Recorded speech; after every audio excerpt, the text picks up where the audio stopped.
แต่ว่าเวลาก็ไม่แดดเวลาก็ดีละเนาะขอรักษาสุขภาพเนอะแม่เนอะสำคัญที่สุดจะได้เจ็บเป็นเย็นอุ่นขออนุโมทนาสาธุกับแม่เฮือนซึ่งมาเป็นสายแรกวันนี้ขออนุโมทนาสาธุเนอะสาธุแฮมทรายนึ่งมาพอดีเป็นของแม่ไลบ้านอย่างก็เปิดห้องว่าบ้านสันทรายเนาะสันทรายเป็นศรัทธาของวัดตุ่งหลวง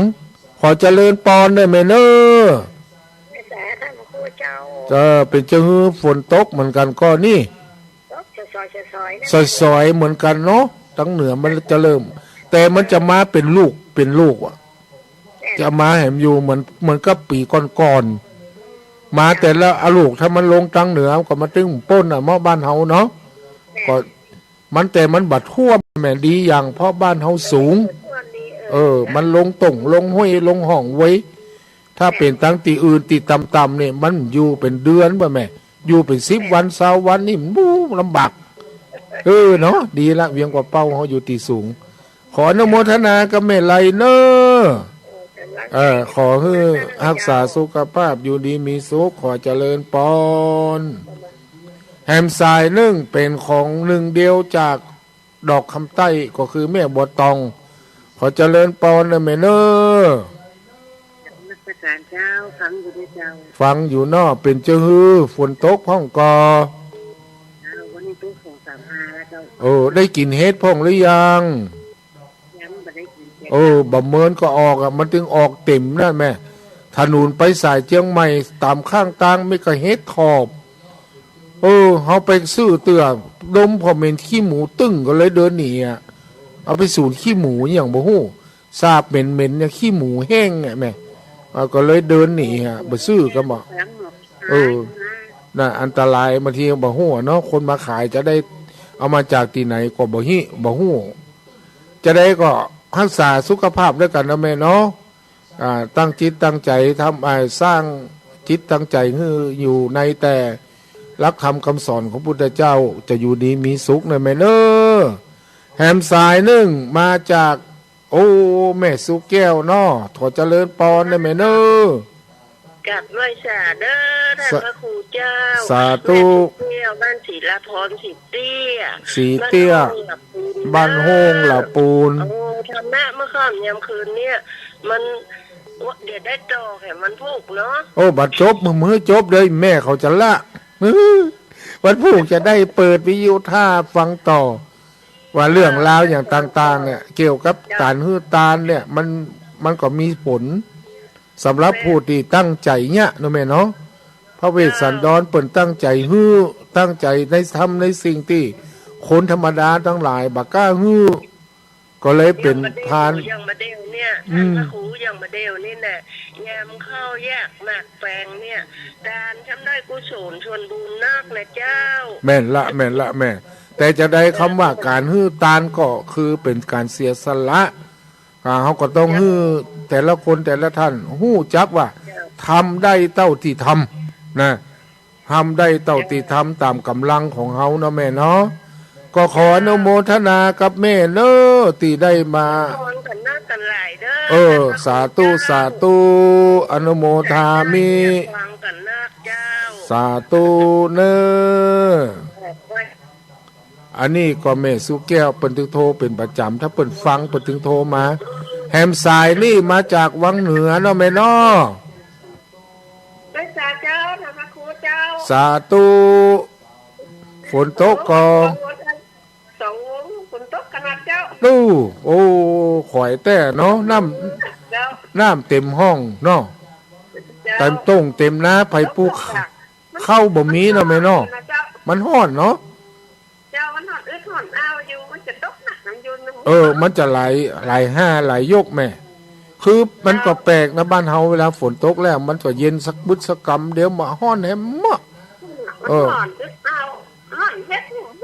วันนี้บดจื้อวันนี้นะมันจะแดดก็บ่แดดเปิ้นเฮาว่าแดดดำอีกตากก็บ่ได้เดินนึกมันมีแดดเอาไปตากก็มันดำนะแม่มันทำมือเนื้อเปิ้นเฮาว่าแดดเนี่ยอันตรายเหมือนกันว่ะ เห็นนั่นก็ระมัดระวังเนาะไปหันมีกุ๊บมีหล่มมีจ้องเอาไปใส่ตัวเตอะอันตรายขอรักษาสุขภาพเนอะแม่เนอะขออนุโมทนาสาธุติโทมาอู้มาจ่ายตัวสาธุอันเนี้ยเป็นห้องว่าคนเฮาเนาะอยากจะอู้ก็โทรมาอู้กันเพราะทุกคนมีสิทธิ์เหมือนกันหมดแหมสายนี่เปิ่นลอยมาเป็นแม่ลอยเนาะจากบ้านตะก้อบ้านซบก้อนะแม่เนาะขอเจริญปอนเนอตะวาก็นั่งรถผ่านซิ่วไว้ที่ไหนไปอันเชียงไฮ้เมียรถมีกะขี้เปอะย่ำได้ล่างก็เดียวคนจ้างก็ดี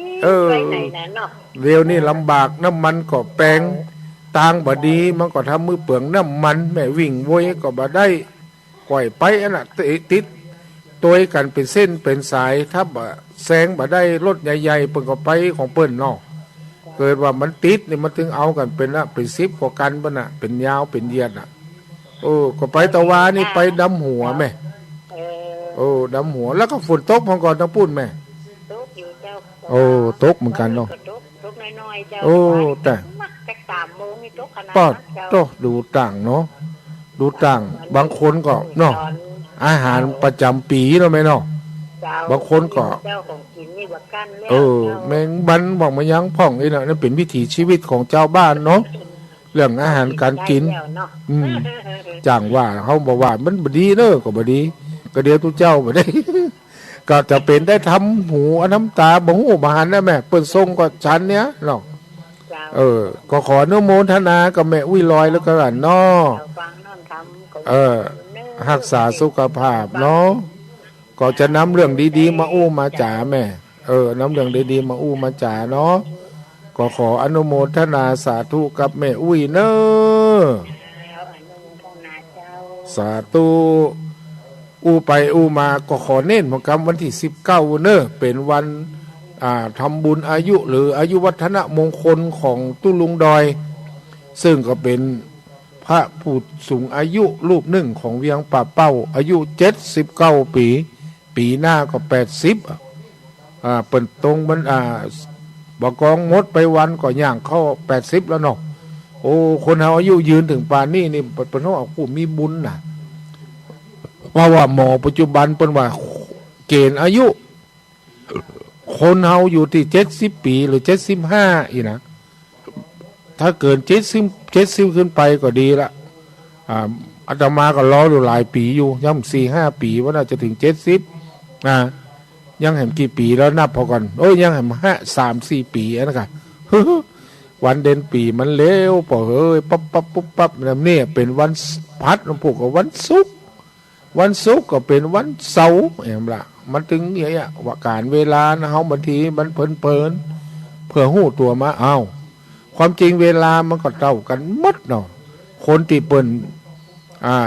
เสาะว่าหากินโดยเปิ้นเฮาว่าใจสติปัญญาแล้วมีโอกาสก็สามารถจะทำมื้อวินาทีที่ผ่านไปมีคุณค่าแก่ตัวเฮาแก่ตัวตนของเปิ้นแฮมสายนึงเป็นของป้อสมควรวันนี้เปิ้นโทรมาพักก็แก้ที่อ่านก็กล้าสิเนี้ยนะมันตึงเนื้อแล้วมันแข็งมันนุ่มแล้วนั่นดีอยู่ครับวันนั้นเขาไปปะมันหมกมันงอเขาก็เก่งนี่เขาเก็บมานี่มาแกงใส่ผักละนี่ก็ล้ำอยู่ครับแต่ผักละใส่เห็ดก็ได้ครับบางทีเปิดไปปะมันก็อาจจะแก่พองนอกมันแก่ก็ไม่ปีไม่อย่างเนี้ยโมโหมันบ่ายอันปอกก้าอยากเข้าก็อยากอีกแกงพักเมียไปกินเขี้ยวขับเขี้ยวมันเรียกว่าพักมันสุกตีปัดเมียมันเฮียจัดลาดมันนี่สลบมันเลยโมโหโมโหนั่นเขาเรียกว่าปอกก้านั่นนั่นนะครับมันเมียคนสมัยก่อนคนมีศีลมีธรรมกันมันตีเมียถ้ามันเป็นอย่างป้อสมควรจะไปตีบุ๊บอ่อนปน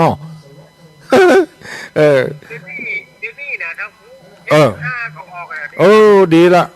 ถ้าป้าก็เอามาไว้วัดสมณะพงเนอ โอ้แปลงแต่แปลงว่าเนาะนี่แต่วันสำคัญแต่ว่านั่นไปถามว่านี่จะได้ปีนี่140 บาทนี่ใหญ่นี่ที่สวนเข้านั่นนี่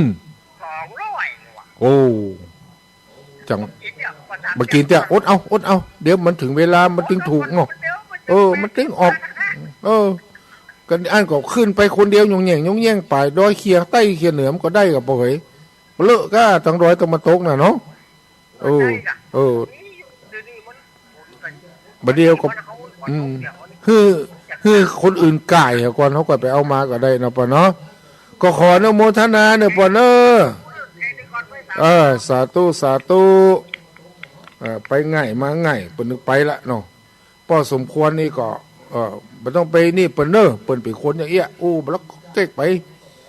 แล้วก็ใจดีนะคนอย่างนี้ใจดีไปหูจักเปิ้นไปหมดเพื่อว่าจะได้ไปแวะไปก็ไปแอวคนนั่นคนนี่อันนี้ก็คือ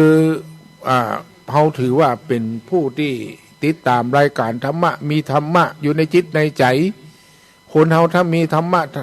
อยู่ในจิตในใจเป็นคนที่พอแล้วมีเปิ้นเขาว่ามีรัศมีภาษาใหม่มีออร่าเห็นไหมคนมีบุญมันเป็นอย่างอันหลกมีออร่าพอแล้วก็เพื่อเพลินบางคนก็แสดงออกทั้งผิวพรรณวรรณะบางคนก็ตั้งหน้าตาเรื่องว่าความดีหรือว่าสิ่งที่มันจะเกิดขึ้นเนี่ยคนดีเนี่ยมันก็จะมีเป็นเรื่องว่ามีรัศมีของคนเนี่ยนะ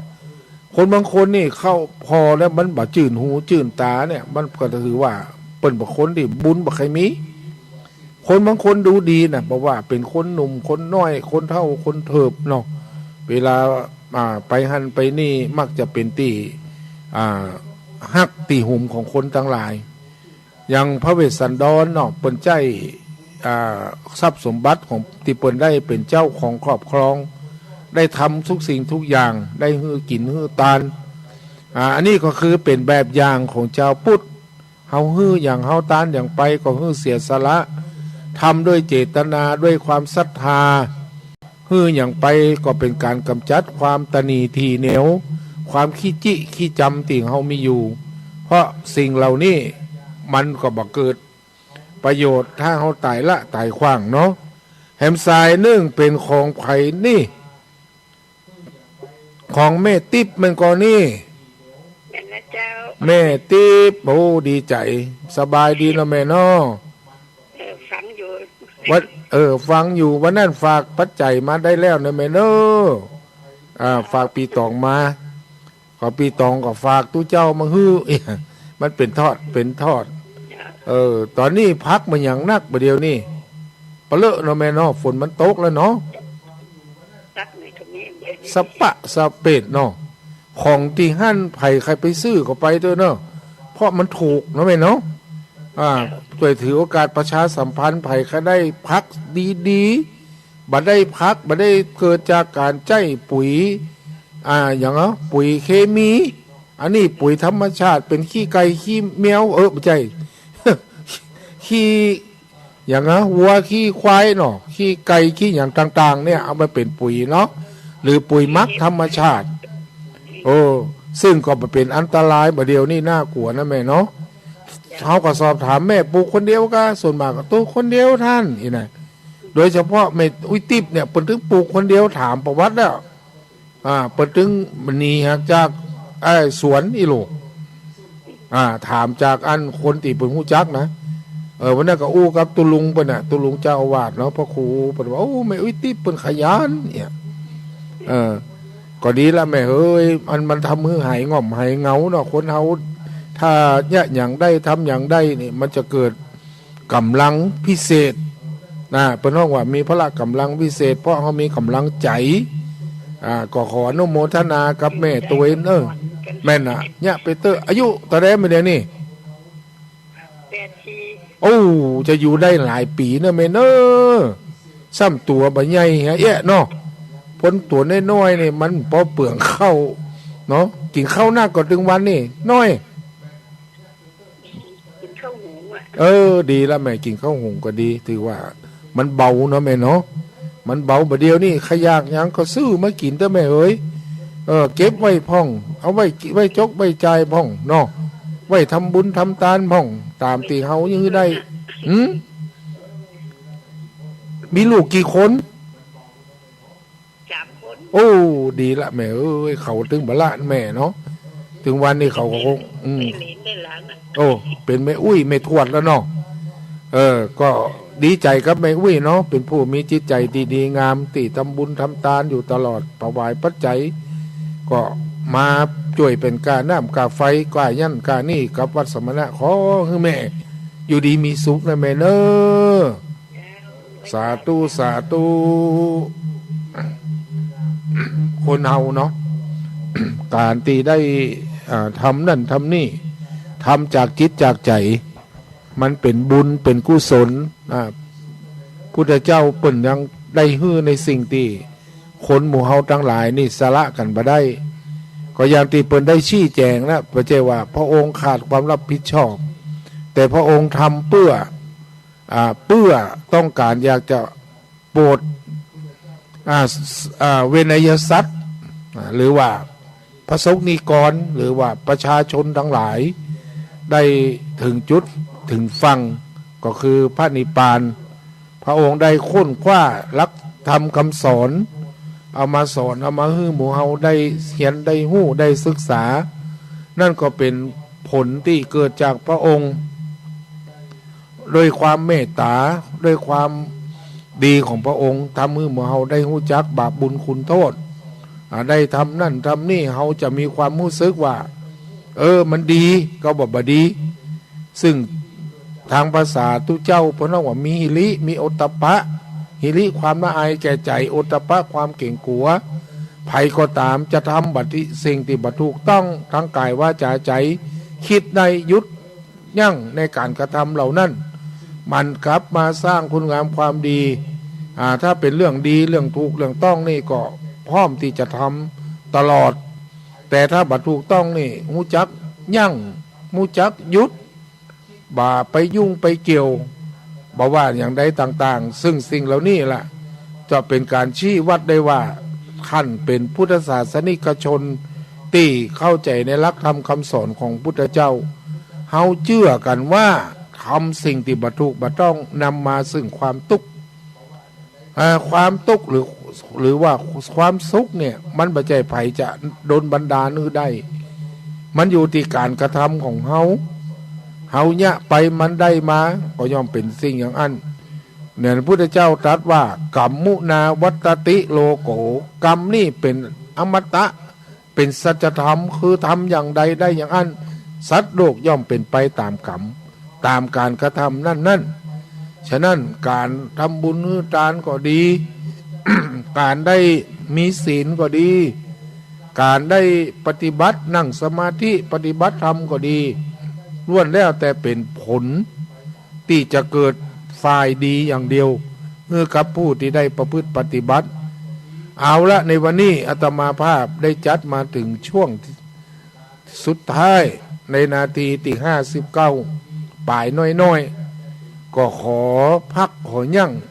ปะกันแหมวันในวันพรุ่งนี้ในเรื่องของพระเวสสันดรว่าผลจะเป็นจะใด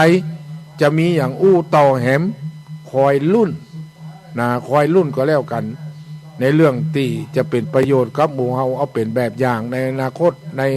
โอกาสต่อไปวันนี้ขอพักขอยั่งไว้เพียงตัวอีปะกันใหม่ในวันพรุ่งนี้18:10 นาทีเป็นต้นขอเจริญปอนเนอ